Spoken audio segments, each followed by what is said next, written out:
Ganda, di ba? Parang sa Halsema to. Halsema Highway. Yan nga lang, hindi siya mukhang tunnel.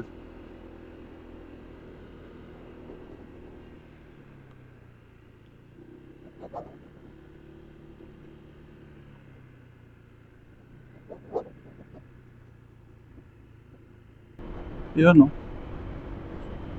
Ganda ng twisties talaga dito.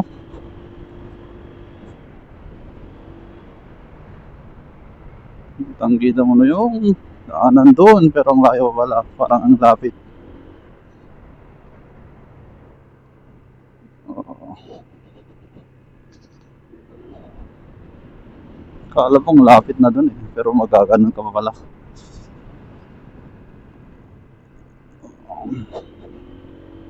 Yun palang stock na rear fender nito, yung tire hugger niya maiksi, tapos pinalitan ko agad ng mas mahaba, pero ganun pa rin naman. Mas okay kung yung tire hugger doon malapit sa likuran, kung gusto mong yung hindi matalsikan talaga. At kung yung extension lang, yung extended version, hindi rin nakakabawas ng talsik, same pa rin.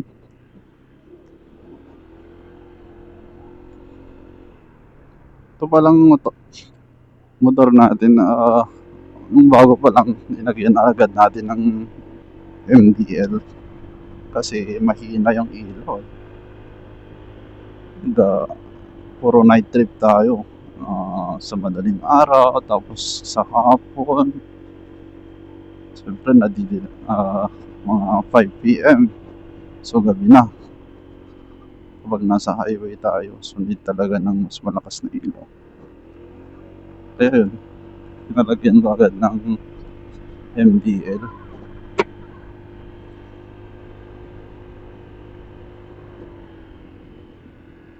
Tapos skid plate, nilagyan na rin natin.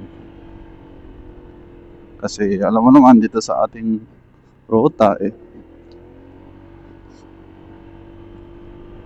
pwedeng matalsikan ng bato, lalo sa mga rough road na daanan. Mas maganda na may cover yung makina. Tapos ito, pinalitan ko na rin kasi para mas maporma. Kasi yung stock niya parang ang plain tignan. Tapos itong lever niya, akala ko kasi maiksi lang to kasi mas gusto ko yung shorty levers, pero hindi pala, mahaba din. Sayang naman kung hindi ko kakabit, kaya kinabit ko na lang. Tapos ito, cover ng selector switch, nilagyan ko siya agad. Tapos yung footboard, pinalitan ko din agad. Yung to, may slider sa edge nya. Meron din, balak ko rin palitan tong foot peg nya, yung passenger foot peg. Pero ang hirap pala baklasin. Daming babaklasin kapag magpalit, kaya hindi ko muna nailagay. Ang parang naked kasi itong stock niyang foot peg, passenger step foot peg. Kaya papalitan ko sana, kaso ang hirap pala. Daming babaklasin, nakakatamad. So yun pa lang yung napalitan ko sa motor na to. Yung sa MDL pala, bumili rin ako ng bracket, kaso ginasgas lang niya yung front fender kasi bumangga sa front fender, kaya bagong bago, nagasgasan eh. Laki ng gasgas. Nilagyan ko na lang ng sticker.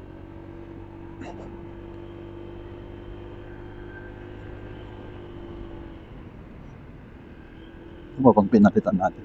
Itong upuan niya. Naglagay tayo ng parang cloth cover. Kasi madaming pusa sa bahay. Laging kinakalmot yung upuan, lalong yung leather. Nakailang palit na din ako sa motor kong sa XRM dati. Kinakalmot yung leather. Yun ko ba, bakit gustong gusto ng mga pusa na kalmutin yung leather? Kaya bumili rin ako ng cover niya.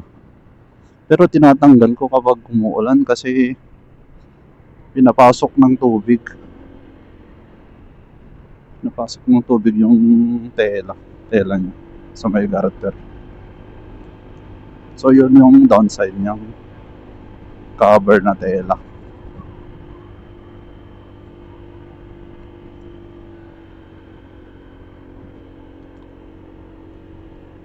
So yun lang naman yung napalitan ko so far sa motor na to. Kasi as it is, maganda na. Ang alam ko lang talagang kulang dito yung inverted fork. Yung sa forma, sobrang angas. Walang tatalo sa forma nito sa ibang sa category nila. Mga NMAX, PCX. Ito talaga yung pinakamaporma. Walang tatalo.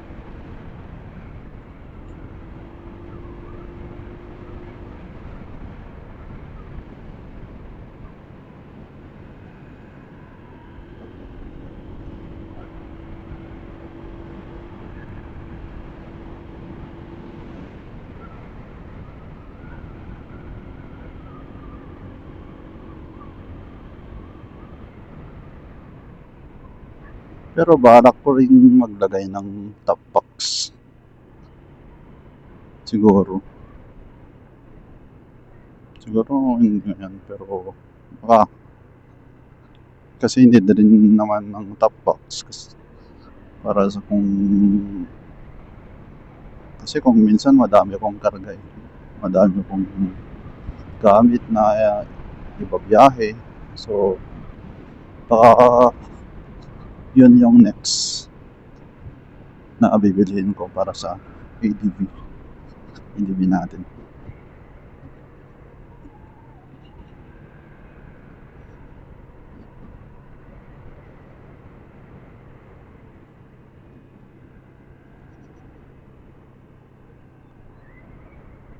Yung gasolina ko pala dito, Petron na XCS. Sabi sa manual, at least 91 octane. Pero based sa compression ratio niya kasi, parang mas maganda kung 95 yung octane rating.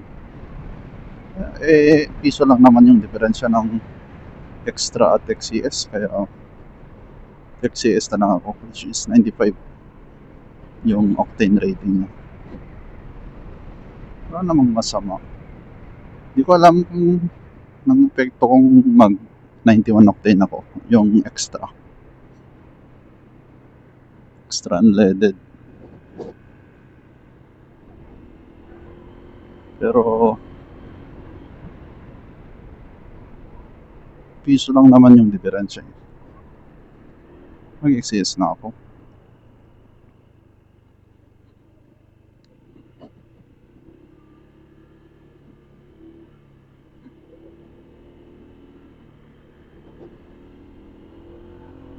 Tapos yung oil, syempre Honda oil.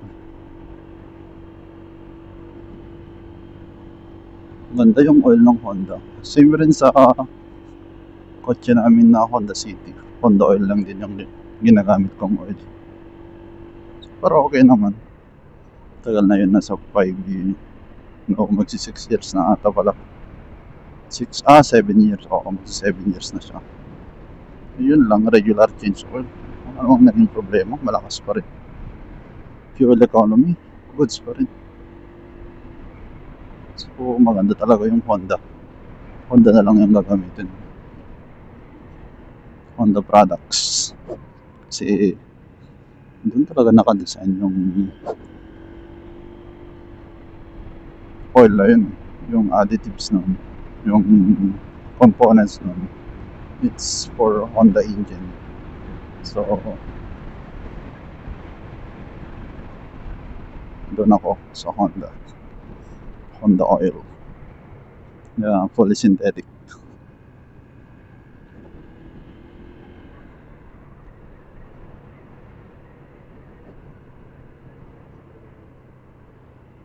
Winnie Agudelo.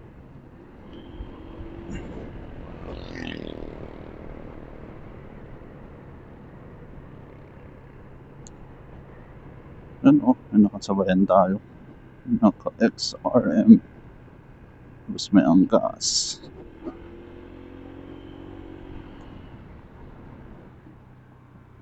Ano yung ilog dito? Ang tabunan ng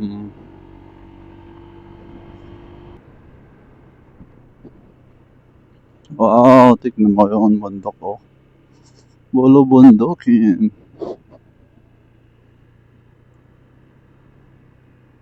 Pero karamihan kalbo. Kalbo na.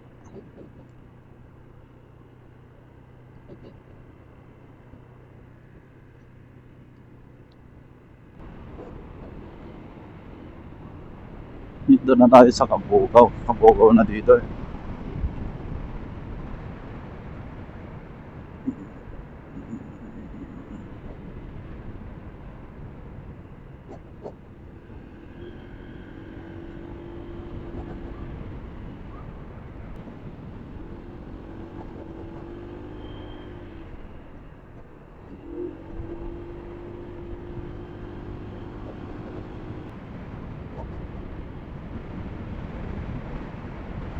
Oh, look at that. Nasa paanan tayo. Nasa tuktok tayo ng bundok. Ganda ng view oh. Wow. Ganda ng twisties.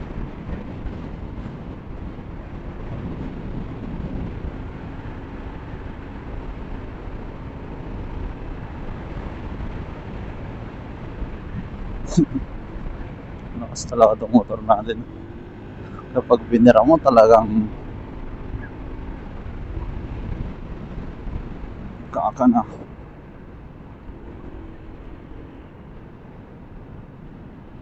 Yun lang yung mga bundok dito. Doon tayo pupunta. Doon, yung daan doon. Parang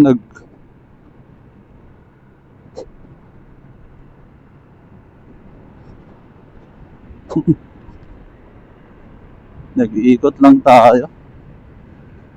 Kitang-kita mo na yung daan doon, no? Parang inikot-ikot lang natin.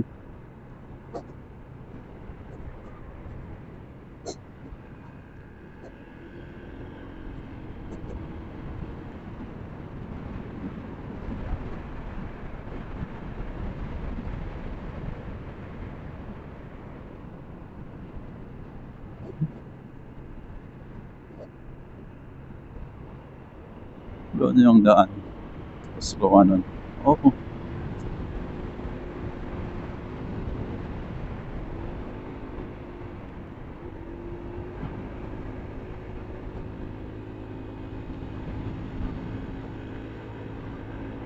Yan. Pakyat tayo. Nasa 74. Grabe ang lakas. Oo. 82. 82 yan. Pakyat. Ibang lakas. Parang puwana. Parang pinana lang.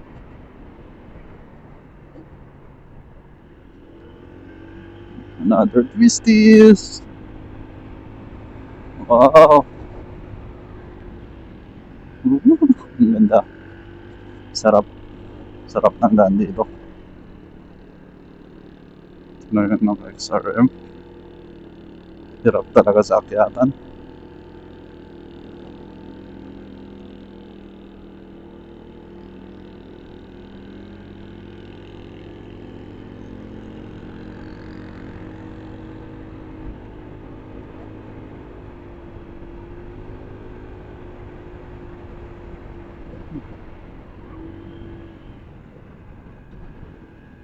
Banking ko more.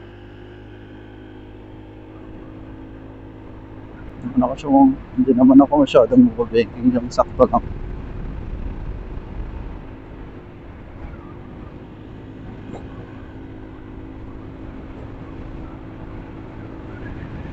Ano,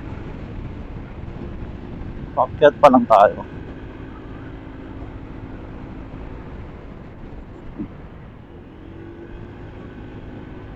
Oh, nasa tuktok na tayo. Ganda talaga dito. Kitang-kita mo yung mga bundok na kalbo. Joke.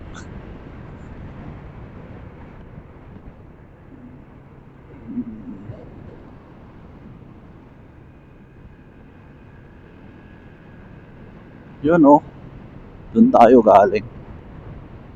Yun yung nakikita natin kanina.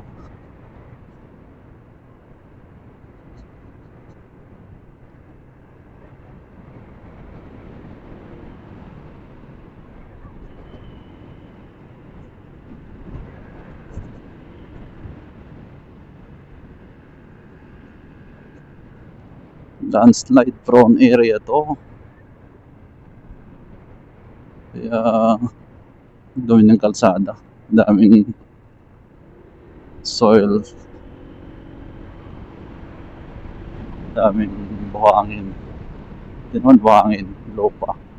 Ang tawag sa Tagalog yung lupa.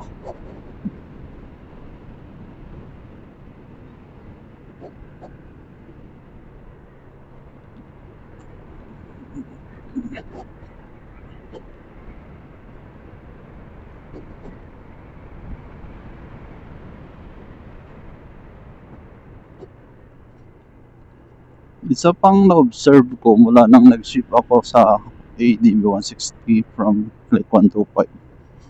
Parang bumilis na yung biyahe ko.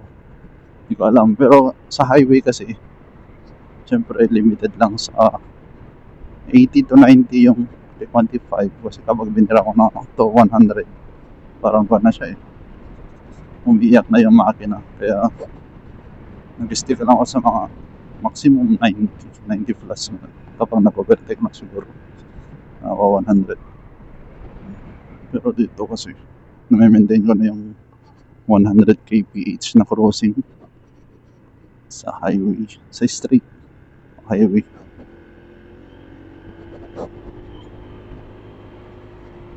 Kaya mas mabilis na yung biyahe. Of course, hindi rin stressful yung batik. Walang fatigue masyado kasi mas maganda yung upuan nito, mas komportable.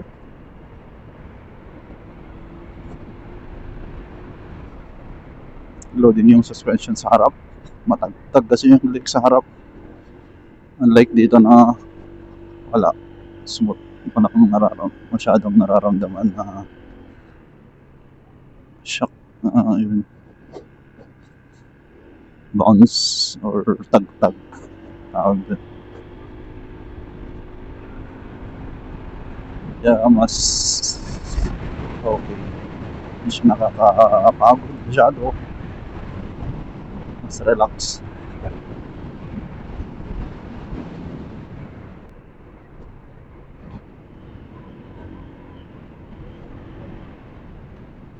Yung vibration niya pala nito yung kapag nag-menor ka, binira mo tapos nag-menor ka, vibrate. Parang nawala na, hindi na masyadong ma-vibrate di tulad nung bago pa. Ramdam ko yung vibration kapag binira mo tapos hindi ko alam kung engine brake yun kapag nag-menor ka. Pero may vibration na masyadong ramdam. Pero so far parang nawala na. Ayan hindi ko kasi binibirit masyado. Pangkal lang to. Chill ride. Regarding naman sa break-in niya, bago pa. I mean, kung below 1K kilometers. Hindi ko siya binibi. Talagang binarabira ko. 100 plus, ganun yung speed sa straight. Sa akyatan, bira din. Binarabira ko. Ang maganda kasi sa automatic, meron siyang limiter. Kaya hindi mo talaga siya mare-redline. Ang alam ko hindi mo talaga mare-redline ng automatic kasi may limiter siya. Kapag napunta ka sa certain RPM, mag-automatic shift siya. So, hindi siya mare-redline. Yun ang alam ko. Di tulad sa manual, pwede mo siyang redline. Ibabad sa certain gear hanggang mag-overheat. Sa automatic, automatic siya na mag-shift kapag nasagad na yung RPM.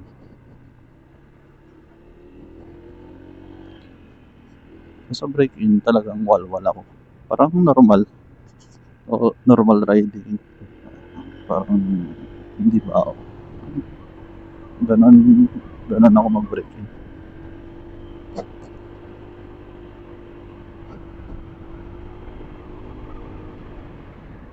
Ang belief ko lang, basta huwag mo siyang redline. Yun, yung importante. Kahit sasakyan, basta motor, siyang i-over RPM para hindi tutukod yung piston or yung hindi sa valve pala, tukod yung valve at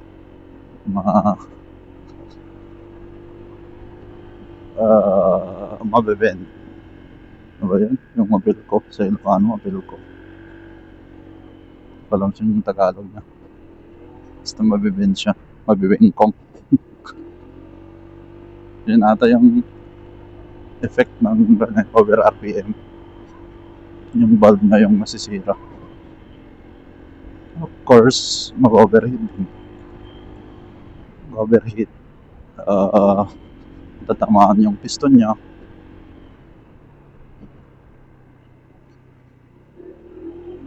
So, overhaul. Yun yung alam ko na consequence kapag lagi kang nag-redline sa RPM.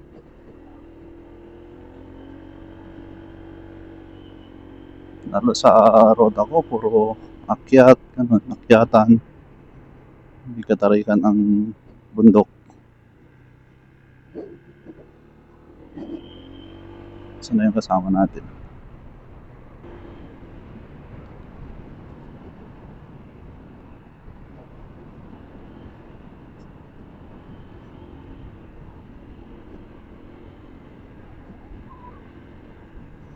Yan, ang ganda ng view.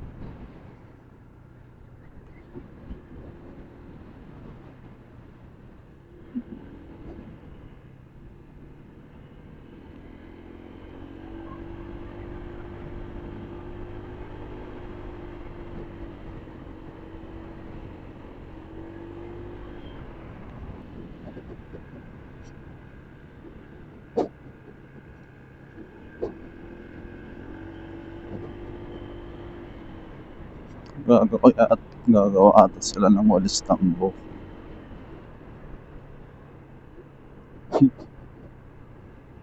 Project ba? Project na walis tambo.